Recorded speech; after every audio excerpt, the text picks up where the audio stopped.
For today's video mga pips, nagluto nga pala ako ng dinengdeng na bukal na utong. Kulay black siya best. O diba, nilagay ko na lahat ang mga rekado nito.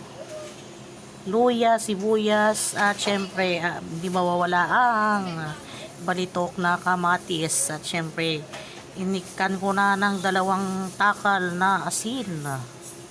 At syempre, hindi maawan ang magic sarap para lalo pa itong sumarap. At yun na nga mga pips, nilagay ko na ang nor, pork at ang paminta. At syempre, tiningnan ko na kung naluknang na ang utong, bukal ng utong. So naluknang na nga guys. Nilagyan ko na siya ng ugot ng kamutit or ang talbos ng kamote.